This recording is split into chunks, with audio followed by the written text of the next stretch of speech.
Welcome to the talk show Life Stories with Marc Hoberman. The goal of this show is to provide a learning experience to people of all ages, with guests from various fields in academics, a wide range of industries, and insight into the many forms of art, athletics, and entertainment. We hope you enjoy the show. Actress Jacqueline Murphy is our guest today. Jacqueline will talk about her experiences as an actress and her exciting news about her Emmy nomination. Jacqueline Murphy, welcome to Life Stories with Marc Hoberman. Hi there. Glad to be here. Thank you, Marc. My pleasure. You know, I don't want to brag, but I did play the clarinet for many years and had pretty good wind power. And normally, if I go quickly, I can read someone's resume in one breath. Yours, not so much. Wasn't able to do it. I think I'd have to be a tuba player. So busy. But let's go way back, Jacqueline. When did you first get the acting bug? Well, I was the eldest of six, and we grew up on Long Island, and I loved watching old movies with my mom, with Rita Hayworth and Gilda and Veronica Lake and Alan Ladd. So I would take everybody out to the backyard and reenact the scenes that we had just saw. And so I started doing what I loved at a very early age, directing and acting in it. And I just feel blessed, Marc, to be able to do that in my adult life. That's incredible. I don't want to brag again, but the number of plays and movies I directed in my room as a 10-year-old would blow you away. But it's so great. So did you ever hear of the name Loretta Young? Oh, yes. My mother would be watching her when I came home from school. I think she had like a show where she was a beauty queen. Yes, and she came in and she twirled around. I only mention that because it's rare that people I interview mention the names Alan Ladd and people that you mentioned. But my grandfather, Harry Lubin, wrote all the music to Loretta Young. So when she came out, your mother would have known this, and twirled around. That song was called Dear Loretta. So I love when I hear I was like you. I was an old school fake actor. You're real, but I was an old school actor, director, producer at the age of 8, 9, and 10 also. So I just love that you really did get it so young. Yeah, it's amazing, like the gifts that God brings you and the hidden talents that you have. And my mom was a creative person. She was an artist. She could hear any song on the radio and then go to the piano and play it. So she really encouraged like a lot of freedom and creativity in the house. So I feel blessed like that because, you know, she was fun. She had such a beautiful free spirit. And I just, you know, feel so fortunate to have grown up with a mom like her. Yeah. Well, upbringing is so important because there are those parents, and you know who they are, who when you say, I want to be an NBA player, I want to be a singer, I want to be an actress, they really try to steer you in the other direction. Your mother sounds like someone that would steer you in whatever direction you wanted to be steered in. No, my mom knew, you know, you needed to have a profession to fall back on. And she actually struggled quite a lot in life. And she said, I don't want you to be like me. I want you to have something to fall back on, and then you can do whatever you want. So I got out of school a year ahead. I was 17. I went to a 2-year college, Suffolk Community, got my RN degree at 19. My stepfather helped me to get a job at Suffolk Developmental Center with the children with developmental problems, and I went on to get my bachelor's. From there, I moved to New York, got a job at New York Hospital, and went to the American Academy of Dramatic Arts and broke into the soap operas after I graduated playing a nurse. So her advice every day, I thank her.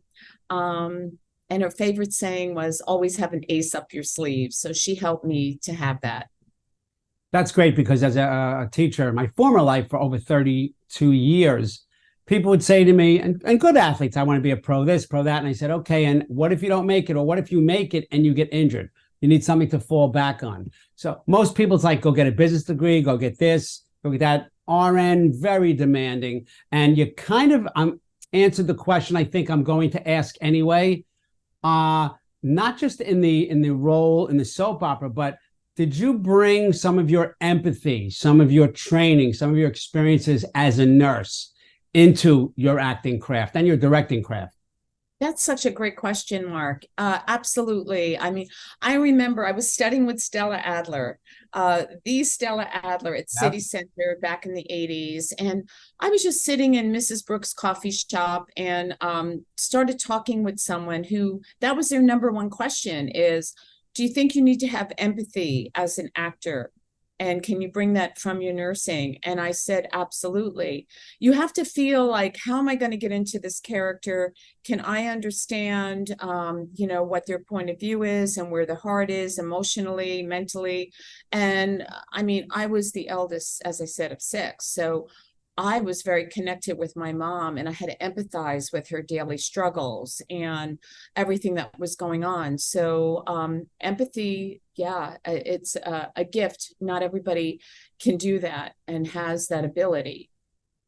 Well, I've always said that you can never control everything, but you can always control your attitude about everything. It's interesting to me because in the same situation, I could see other people saying, yeah, my mother poo-pooed the acting and said, fall back on something. And obviously she gave you great advice, not just because it turned out, but that is great parenting advice. And I think it's wonderful that you took it that way. So I think that's a huge plus. But let's go back to some other things because I want to know what you love and what you hate about auditioning.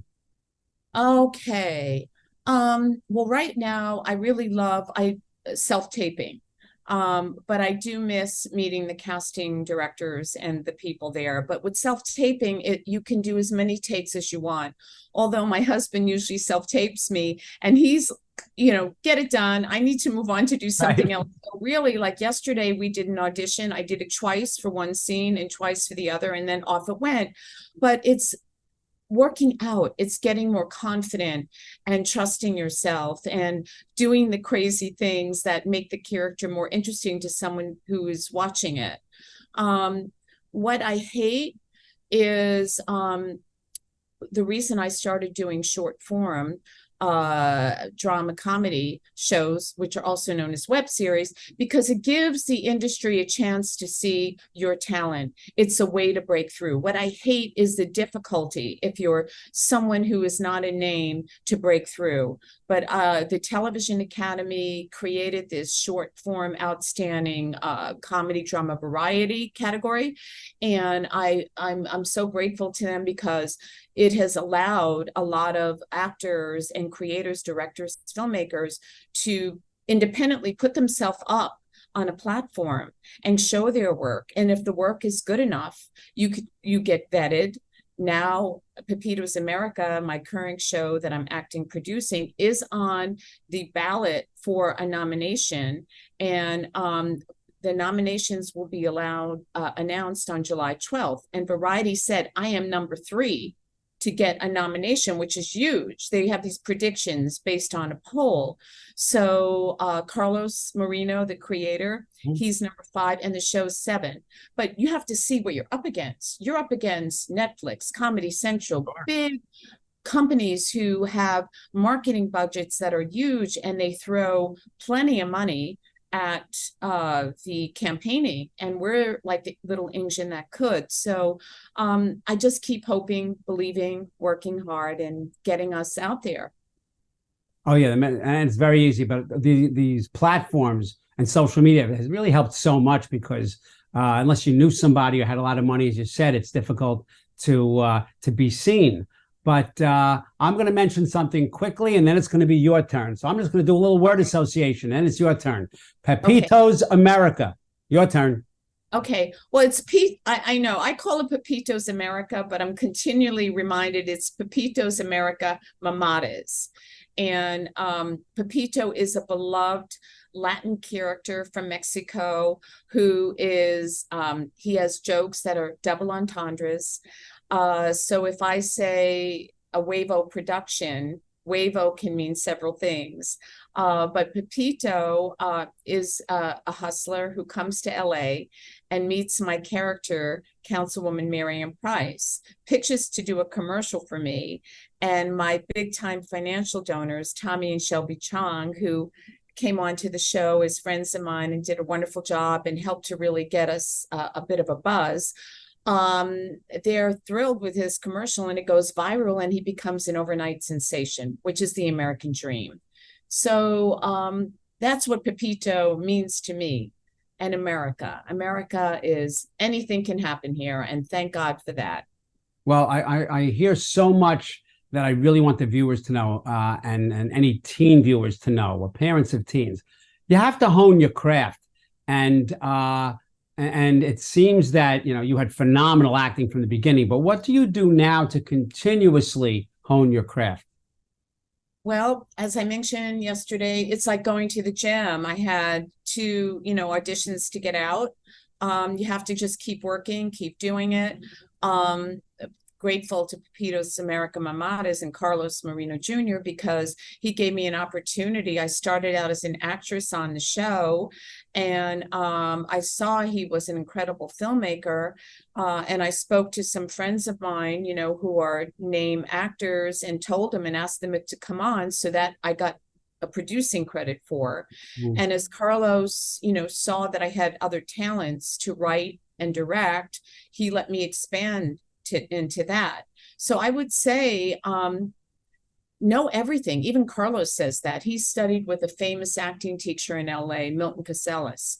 And he'll say to you, Milton said, learn how to do it all. So all these younger adults that are going to college and learning things, yeah, like learn how to edit and make films and direct and, know all that's and write. In COVID, I spent 3 years hunkered down doing Sundance writing labs in fantasy and TV writing at Hal Grossman has Screenwriting U.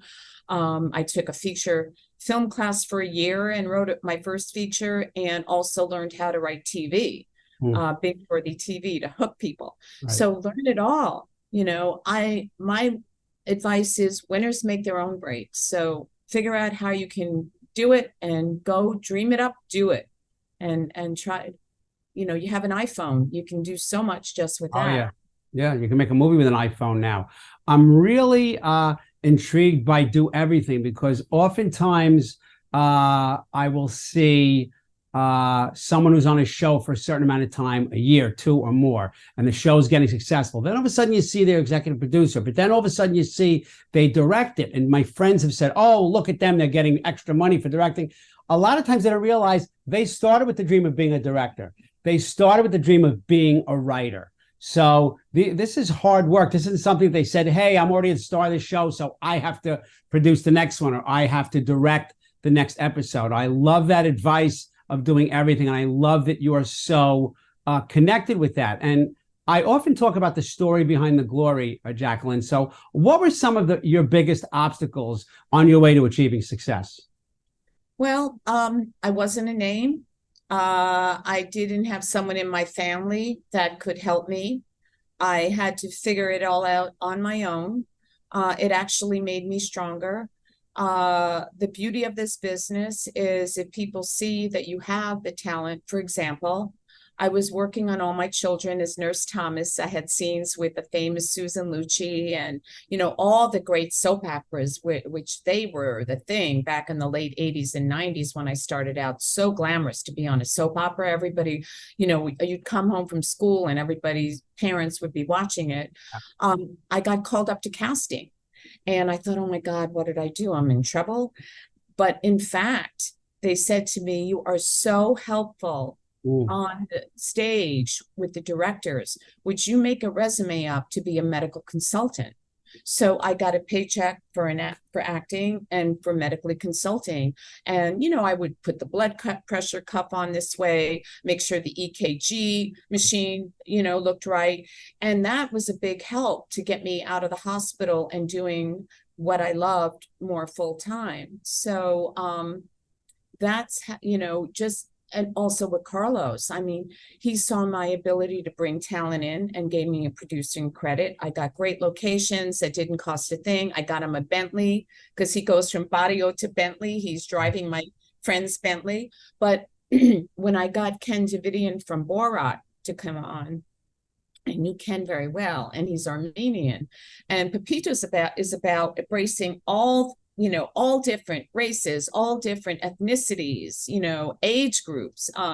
And I said, I know Ken very well. I see him entering as Zorba the Greek, and he, showing off his culture, that European sensibility. And so I called up Ken and I said, I'm writing your scene. I know he said, I'd love to play a villain. And I said, oh, good. All right. So I'm a good councilwoman, and you're going to be the villainous councilman who's involved with nightclubs and casinos. And that's how the writing happened for Pepito's America Mamadas. And Carlos, will review everything. And he's a very good writer. And he puts his magic sauce on and makes a few changes. And then there we go. And so the next episode, I asked him to direct, and he said, sure. So we co-directed episode 10. And he'll tell you right out, he rewards people who show that they can do things and have that talent. And he's a fantastic collaborator. So it is a blessing. Not everybody's like that. And with all my children, not everybody notices what you can do and rewards you. So those are little blessings that happened to me.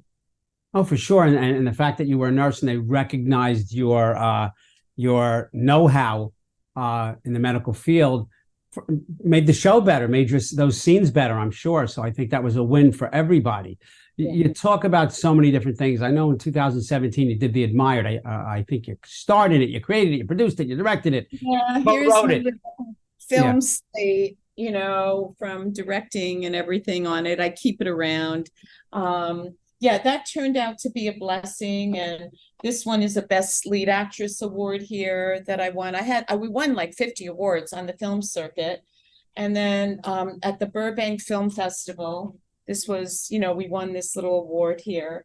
But I have them scattered between LA and here and out on Long Island. And I just did it because I wanted to play that Veronica Lake type of actress who makes a deal to go back to the 40s and be a big movie star. And like you had mentioned yourself, you were intrigued with Loretta Young. And I was always intrigued with the studio system and how they put out these stars and how glamorous they looked. But The Admired is about what happens behind the scenes, because as we know, there is that Hollywood image, but then even like Rock Hudson, he presented himself as a fantastic leading man, but he had to cover up his sexual orientation. So I just find that fascinating, what the public sees and what's really behind, and the humanity inside the soul of a person. Oh, absolutely. Yeah. And Carlos likes to portray that also in Pepito's America Mamadas. He, it has such soul and humanity and heart in it. And in my one scene, when I like his commercial that he's done for my mayoral campaign, he says, I put my heart into it, but that's really who he is. Yeah. Well, to your point, you only know what you see. And I'm finding now more than ever with the advent of all these streaming services that, you see movies and you see a favorite actor in different roles. That's one thing. But when you see series, Yellowstone, Schitt's Creek, it doesn't matter what it is, you start to become like a member of that cast yourself as the outsider looking in. So you really don't know anything about what goes on behind closed doors. So the premise of of your work, the Admired, is just so incredible, because actually what goes on in the background, people really are interested in. They just never get to see it. That's why all those magazines sell, the National Enquirer and things like that, right in the front of the supermarket, on your way out, because it tells you the things supposedly that you really don't know. But before we close today, I think you have so much information, so much experience. Jacqueline, what advice would you give to young people who are thinking about a career in the entertainment industry? Well, I come from a place of lifting people up and wanting to empower everyone. And I said it wasn't easy for me, but I did it because I loved it. So I would say get as much training as you can. I mentioned earlier, learn how to do it all, the writing, the directing, the filmmaking of any kind, and create your own projects. I mean, take your iPhone and just go out there and show different sides of yourself. Even like social media is so powerful these days. On TikTok, you can, make your own YouTube channel, which I have. My YouTube channel is Jacqueline Murphy Actress, and, Pepito's America, Carlos created his YouTube channel.